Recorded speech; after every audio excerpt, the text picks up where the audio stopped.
Cette semaine, au Big Pat Show, je reçois un humoriste très connu. Il passe présentement son 4e one-man show furieusement calme. François Morancy. François Morancy, bonjour. Ça va bien? Oui, toi-même. Oui, merci beaucoup, hein? Pas de problème. Donc, merci beaucoup d'avoir accepté de venir à mon émission, hein? Vous êtes vraiment gentil. Ça fait plaisir, mon cher. Puis, étant donné que vous avez fait de la radio vraiment longtemps, j'aimerais ça avoir peut-être des petits conseils par rapport à comment créer une bonne émission de radio. C'est quoi les préparatifs pour monter une bonne émission? Essaye de... Au début, tu sais, je comprends. Toi, dans ton cas, tu es tout seul, je comprends bien, tu sais. Oui, je suis chez moi-même. C'est ça, tu fais tout, là, puis c'est normal, mais les préparatifs, ça dépend du genre de show que tu veux faire.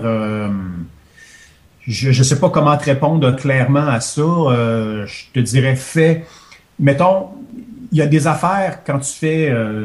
il y a une partie que tu contrôles, puis il y a une partie que tu contrôles pas. Tu sais pas, mettons si tu fais une entrevue, par exemple, tu sais pas comment ton invité va réagir, tu sais pas, il va-tu être généreux, il va-tu répondre, tu sais jamais dans quoi tu t'embarques. Fait que cette partie-là, tu la contrôles pas. Okay. La partie que tu contrôles, c'est d'être le plus préparé possible. Puis le reste, je te dirais, tu deals avec ce qui arrive. Tu sais, moi, quand je faisais des entrevues d'un talk show, j'avais toujours un plan d'entrevue, mais ça arrivait souvent que le plan, il prenait le bord parce que l'invité me sortait une affaire que j'avais pas prévue. Puis là, je me disais, oh, ça, c'est intéressant. Fait que j'allais dans cette veine-là. Puis finalement, le plan d'entrevue, il prenait un peu le bord. Fait que je te dirais, prépare-toi, mais sois pas trop attaché à ta préparation. Autrement dit, si tu sens que c'est meilleur en prenant un autre chemin, va vers ce chemin-là, puis ton plan, c'est pas grave, tu sais. OK. Parce que souvent, moi, je suis une feuille de route pour pouvoir m'encadrer, pour pas aller me perdre puis aller trop loin ou pas assez loin. Mais comme vous dites, c'est vrai que si la personne vient à parler sur un sujet que moi, j'ai pas préparé, mais je peux aller vers cette direction-là. Oui, c'est ça. Il faut toujours que tu restes ouvert. Tu sais, si tu fais un one-man show, c'est juste toi, puis tu décides de tes affaires, mais à partir du moment où tu as d'autres gens autour de la table, quand tu fais des médias, de la télé, de la radio, que ce soit des collaborateurs ou des invités, il faut vraiment que tu sois ouvert à l'idée que eux autres, c'est pas des machines. Ils iront pas nécessairement là où tu avais prévu, puis il faut que tu restes flexible parce que c'est ta job à toi en tant qu'animateur de tenir la barque puis d'aller là où c'est bon, quitte à te tromper, tu sais, puis donne-toi le droit à l'erreur. Tu sais, c'est pas... On sauve pas des vies dans la vie, nous autres, là. Tu sais, fait que s'il y a une entrevue qui va moins bien ou c'est une joke qui réagit moins bien, en bout de ligne, c'est vraiment pas grave. Tu sais, faut que tu aies du fun là-dedans, puis que tu aies un plan, c'est parfait, mais donne-toi le lousse que ton plan, ça se peut que tu te rendes compte que, sais-tu, telle affaire, c'est mieux de même que ce que j'avais prévu. Là. OK.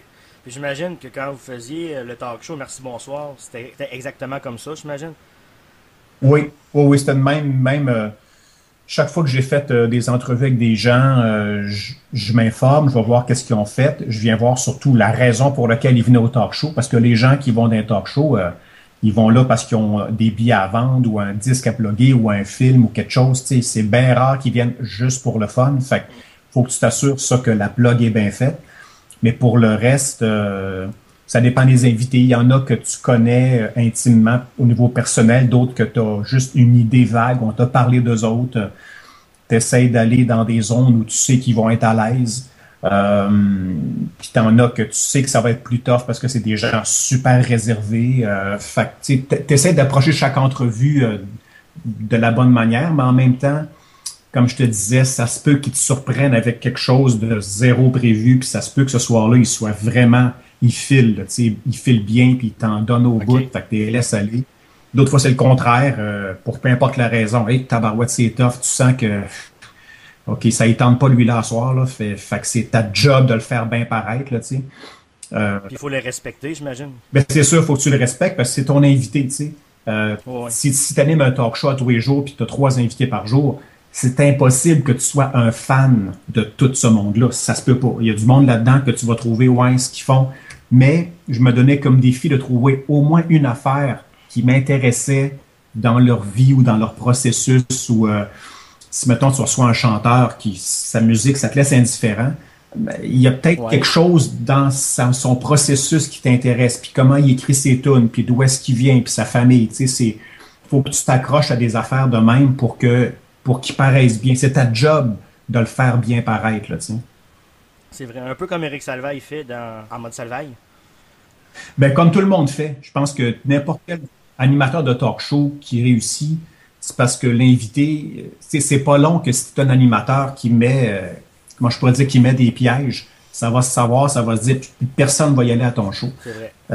Faut que tu t'assures que le monde, ils sortent de bonne humeur, ils ont eu du fun, leur plug a été fait, puis ils ont envie de revenir. S'ils sortent de là puis ils disent plus jamais, hey boy, tu t'offres pas 3 mois. T'sais.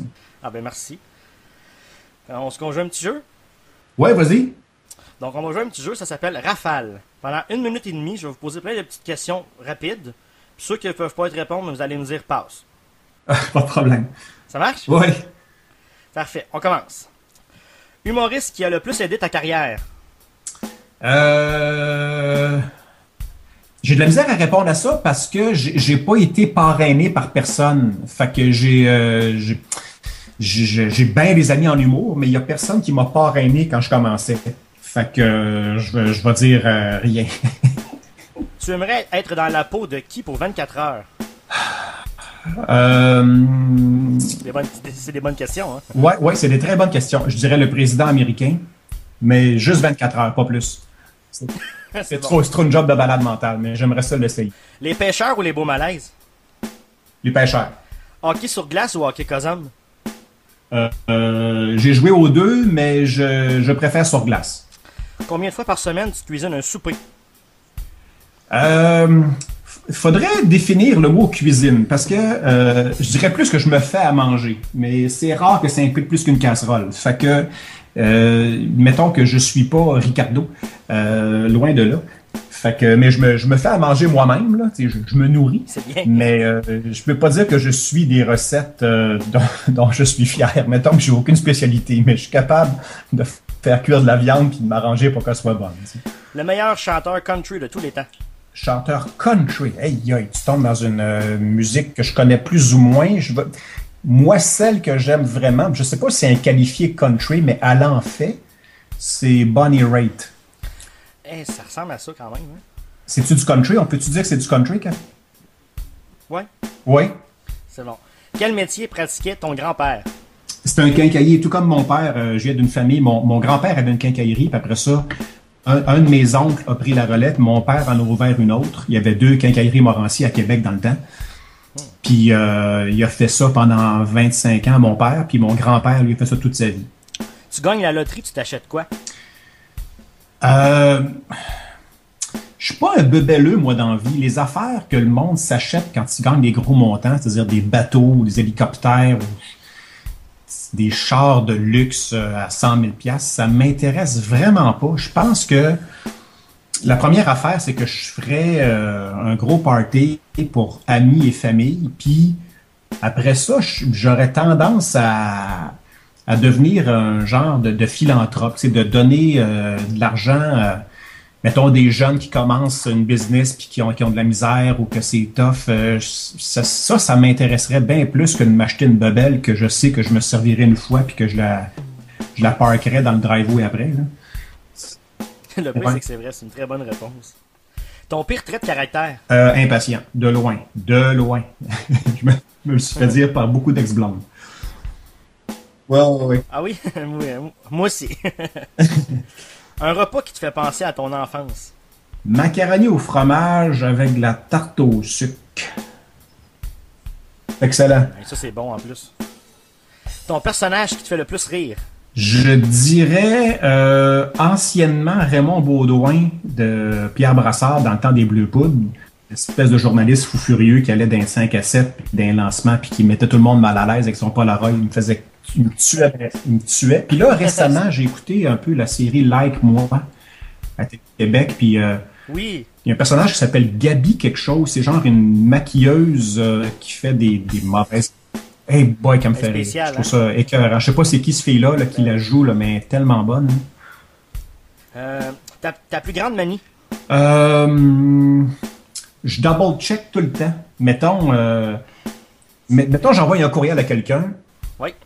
Je vais aller vérifier dans mes envoyés, voir s'il a été envoyé. Puis je vais comme vérifier que j'ai écrit la bonne affaire, genre que je me suis pas trompé ou que j'ai pas, j'ai pas envoyé un mauvais message. C'est vraiment, ça me prend du temps, ça n'a pas de bon sens et je perds du temps là-dedans.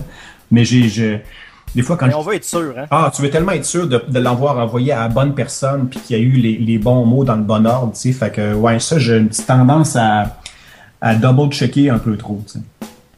Décris-moi ton style d'humour en un mot. Efficace. C'est mon premier critère quand je fais des shows. Faut que ce soit efficace, faut que ça marche, faut que les gens aient du fun, faut que ça rie. Faut que ce soit le moyen pour y arriver. Tu vas-tu faire un stand-up à l'américaine ou un monologue ou un numéro genre plus encadré où tu joues une situation. Il va-tu avoir une musique de fond, tu vas-tu avoir des papiers dans les mains. Tu sais, la façon d'y arriver peut varier énormément. Mais en bout de ligne, faut que ce soit efficace. Si c'est pas efficace, je le tâche, je l'enlève. Ça va peut-être servir à autre chose plus tard. Je le jette jamais. Je garde ça dans mon ordinateur. Peut-être que c'est fait pour être autre chose qu'un numéro. Peut-être c'est plus pour un statut Facebook. C'est peut-être pour une idée pour un livre. C'est peut-être autre chose.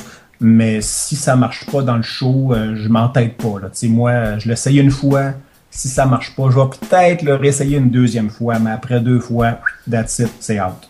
Qu'est-ce qui te donne le trac avant un show? Normalement, j'ai à peu près jamais le trac, sauf quand c'est la première fois. Autrement dit, mettons que tu essayes un numéro pour la première fois, ça, j'ai le trac. Ouais. Quand j'anime un gala puis que je m'en vais faire 2 heures de stock que j'ai jamais fait puis que je referai jamais puis que je sais qu'il y en a 1 million qui l'écoutent à la TV, ça, effectivement, il y a un trac. Mais quand le show marche, quand il est rodé puis qu'il baigne dans l'huile, j'ai zéro trac. J'ai juste hâte que ça commence puis j'ai du fun. Dès que je rentre sur scène, moi, je suis heureux. Qui considérais-tu comme ton idole? J'en ai 2. Une québécoise puis une américaine. La québécoise, c'est Yvon Deschamps qui, oui. Quand j'étais petit, moi j'ai des frères plus âgés que moi qui avaient les disques d'Yvon Deschamps parce qu'après chaque show, il lançait un disque. Puis j'écoutais ça, puis même si j'avais juste 8-9 ans, je tripais là-dessus déjà. Déjà, ça m'a allumé à l'humour, là, big time. Puis après ça, quand je suis arrivé au cégep, université, j'écoutais un talk show qui n'existe plus maintenant de David Letterman, Oui. qui a été remplacé, mais bon, ça. dans le temps, il faisait un show. Ouais, mais dans le temps, il faisait un show, c'était super tard, c'était de minuit et demi à 1h30 le matin. C'était vraiment juste des cégepiens qui regardaient ça, on avait juste ça à faire. Puis après ça, il y a eu un show qui était plus de bonne heure. Mais moi, ce gars-là, je l'ai trouvé tellement bon. Je rêvais de faire ce qu'il faisait. Ça a été pour moi une influence. J'aurais vraiment aimé ça le rencontrer un jour. Là, ça arrivera visiblement pas, mais c'est une des rares personnes que je dis que j'aurais vraiment aimé ça. T'sais, juste avoir une photo avec lui, pour moi, ça aurait représenté beaucoup. Je comprends ça. Des fois, on veut avoir un petit souvenir, un petit quelque chose. Tout ce que j'ai lu sur lui me dit que bon, c'est pas un gars facile, puis qu'il est difficile d'approche, puis que c'est le genre d'affaires qu'il y a, les photos, les affaires-là, mais à un moment donné, j'étais à New York, puis j'avais demandé à des contacts à Juste pour rire, y a-tu moyen d'avoir des billets pour aller voir l'émission, même si je le rencontre pas, puis c'était tellement compliqué que finalement, ça n'a pas marché. Fait que finalement, je me suis acheté un t-shirt à la place. Une petite dernière pour le petit quiz. Oui. Ton plus beau souvenir de René Angelil? J'ai fait un statut Facebook la semaine dernière quand j'ai appris son décès. Oui, il était très beau ton statut. C'est gentil. J'avais, moi, fait la première partie de Céline Dion au Centre Molson dans le temps. Ça s'appelait Centre Molson. Ça venait d'ouvrir. Puis quelques mois après, Céline faisait 3 soirs au Centre Molson. Puis j'avais été engagé faire la première partie. Ça, c'était en 96. Fait que j'étais encore dans le relève dans le temps. J'étais pas très connu. Je faisais déjà des galas juste pour rire, mais 2, 3. Puis je faisais de la radio déjà assez quoi, mais j'étais pas encore connu. Je dirais, là, mettons, une petite gang qui me connaissait, mais sans plus. Puis, fait que je vais au Centre Molson qui est plein à craquer. J'avais la chienne. Fait que le premier soir, il me présente, je fais mon 15 minutes, ça va super bien. Mais vraiment, là, c'était écœurant comment ça va bien. Tu sais, je sors de scène, je suis fou comme un balai. Là, un tech de Céline vient me voir, dit « René te cherche ». Je dis « OK ». Wow. est-tu de bonne humeur? Ou j'ai dit, regarde, je sais juste qu'il veut te parler. Fait que là, je le cherche, je me promène en coulisses. Finalement, le show de Céline avait commencé, puis il était en coulisses, il regardait, parce qu'il checkait tout le temps les shows. Il regardait, il était très proche de son produit. C'était pas le genre de gérant qui était en arrière à serrer des mains. Lui, il regardait le show, puis il donnait des notes sur l'éclairage, la musique, la façon que ça se déroulait, l'interaction. Il était vraiment très passionné par ça. Puis à chaque soir, il regardait le show au complet. Fait que je vais le voir, puis je dis, vous me cherchez, M. Angélil? Il dit, ouais, il dit, je veux juste te dire que... Il dit, tu vois le monde dans la salle ici, là? Il dit, ça c'est du vrai monde, ça. Il dit, t'as-tu vu comment est-ce qu'ils t'ont aimé puis ils t'ont trouvé bon? Fait que ça, là, ça veut dire, c'est parfait. Change rien, tout va être correct. Toi, inquiète-toi pas. Mais reste pareil, change pas. Puis que ça vienne de lui, ça m'avait, wow, tu sais, je l'avais... C'est pas n'importe qui. Non, c'est ça. Même depuis ce temps-là, tu sais, ça, c'était en 96. Depuis, bon, il a beaucoup évolué puis il avait fait encore plus de grandes affaires, mais... j'étais vraiment touché qu'ils prennent le temps, qu'ils m'engagent de un, puis deux, qui prennent le temps de me dire ça alors qu'il n'y avait pas besoin de le faire. Là, ton 4e one-man show roule toujours dans les salles du Québec. Il s'appelle Furieusement Calme. Oui. Exact. Oui, il nous reste... on termine là... théoriquement, là, ça devrait se terminer au mois d'avril, donc 2016. Le dernier show est au... le 30, je crois. À l'Étoile 10-30, oui, le 30 avril. Et puis d'ici là, je retourne. Il y a à peu près une douzaine de représentations. On va. Tout est à Trois-Rivières, hein, je pense, hein? Oui. C'est ça. Bon, on retourne à Trois-Rivières en février au l'auditorium du Cégep. Après ça, Saint-Hyacinthe, Val-d'Or. On se promène partout jusqu'à la fin avril. Et puis voilà, ça va être une belle fin de tournée. Ben oui, hein, puis je te le souhaite. Puis tu peux-tu m'expliquer comment tu as trouvé le titre? Les titres de show, je te dirais, c'est pas nécessaire dans le sens que tu n'es pas obligé d'en avoir un. Si tu en as un, tant mieux. C'est plus si ça aide au marketing, puis faire l'affiche, ces affaires-là. Puis c'était juste que moi, j'avais commencé à écrire un numéro sur la peur. Je trouve que ça me fascinait, le fait que les humains, la peur, c'est quelque chose de bien important dans nos vies. Il y a plein d'affaires que tu fais dans la vie parce que tu as peur. Tu as peur de manquer d'argent, ou tu as peur que tes enfants soient malades, ou tu as peur d'arriver en retard, puis tu as toujours peur de quelque chose. C'est pas des phobies, c'est vrai, ça. Des petites peurs dans la vie qui font que la peur, c'est un moteur très important pour l'être humain, puis ça me fascinait. Puis j'ai commencé à écrire un numéro là-dessus qui s'est avéré à être plus long que je pensais. Puis il y avait comme plein de sous-numéros. Okay. Puis je me suis dit que ça allait comme être le fil conducteur du show. Puis moi, dans la vie, comme tout le monde, j'ai mes peurs, j'ai mes doutes. Mais je suis quand même quelqu'un d'assez calme, dans le sens que moi, je suis pas un péteux de coche, je crie jamais après le monde. Quand je suis fâché, je dis rien. Je vais dire que je suis tanné, mais tu sais, je suis pas un péteux de coche, zéro pin bar. Puis, fait que c'est pour ça que j'ai furieusement calme, dans le sens que je bouille par en dedans, mais ça paraît pas toujours. Tu sais, je vais pas nécessairement exploser devant le monde. Je vais plus agir que de crier. Fait que c'était pour ça que j'ai donné ce titre-là, que j'étais un gars essentiellement furieusement calme. Toutes tes dates de spectacle vont être sur ma page Facebook du Big Pat Show après l'émission. Okay. Monsieur Morancy, merci infiniment d'avoir accepté de venir au Big Pat Show. Ce fut un grand honneur de vous recevoir. Ça fait plaisir, mon gars, puis lâche pas. Puis comme je te dis, ça commence avec un podcast, puis ça finit avec un vrai show. Fait que, tu sais, lâche pas, puis continue à faire ton affaire, puis à m'emmener, tu vas trouver ton chemin là-dedans. Puis, regarde, je suis content de t'avoir donné un coup de main, si ça peut t'aider. Puis quand tu auras un gros show payant, tu me réinviteras, puis là, moi, je charger cher. J'aurais 2 autres petites questions pour terminer. Ouais, vas-y. Aimeriez-vous dire quelques mots à mes auditeurs de radio anonyme? Continue d'encourager Big Pat. Continue d'écouter son podcast. Partagez-le sur vos médias sociaux. Les podcasts, là, ça a l'air de rien, mais aux États-Unis, moi, je suis allé faire un tour en Californie l'été passé.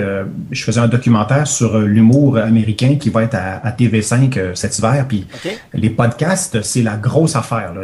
Le nombre d'humoristes américains qui ont des podcasts et qui se font connaître comme ça, je te dis, ça mouille de partout. Il y en a partout. On dirait que la radio traditionnelle, commerciale, est en train de perdre des petites plumes. Aux États-Unis, à tout le moins, les podcasts maintenant, Évidemment, c'est des émissions sans publicité, rarement avec de la musique, et si oui, c'est pas trop long. Et puis les gens, tout comme à la télé, là, les gens vont vraiment choisir ce qu'ils veulent précisément, puis ils veulent entendre tel genre d'affaires. Puis les podcasts, l'idée qu'évidemment, c'est que tu l'écoutes quand tu veux, où tu veux, dans ton char, tu peux l'écouter avant de te coucher. Tu sais, c'est pas comme une émission que si tu manques, tu l'as manqué. Il y a vraiment un avenir là, puis je prévois qu'ici au Québec, il y en a quelques-uns qui en font déjà, oui. Mais je prévois que ça va devenir plus big, les podcasts, que ça va ici aussi devenir une mode, puis ce sera plus juste une affaire de gens de la relève qui veulent se faire connaître. Ça va devenir un outil utilisé. Je sais que mon ami Mike Ward en fait un podcast à l'occasion, mais je serais pas surpris que d'autres humoristes connus suivent puis fassent eux aussi leur podcast. Question de... Pour moi, je vois ça, même je te dis, c'est une affaire à laquelle je pense des fois parce que c'est une façon de t'adresser à tes fans différemment qu'avec un statut Facebook. Tu sais, un statut, ça peut pas dépasser quand même un certain nombre de paragraphes parce que le monde, à un moment donné, lire demande plus de concentration que d'écouter. Mm-hmm. Mais je serais pas surpris, moi, que je te dis, dans les prochaines années, que le nombre de podcasts au Québec augmente beaucoup. Au nom du Big Pat Show et de Radio Anonyme, je vous souhaite une excellente journée et je vous laisse le mot de la fin. Le mot de la fin, c'est bonne chance, Big Pat, puis lâche pas. Merci beaucoup, François Morancy, d'avoir été là. Ça fait plaisir, mon ami. T'es vraiment gentil. À bientôt, bye bye, bonne chance.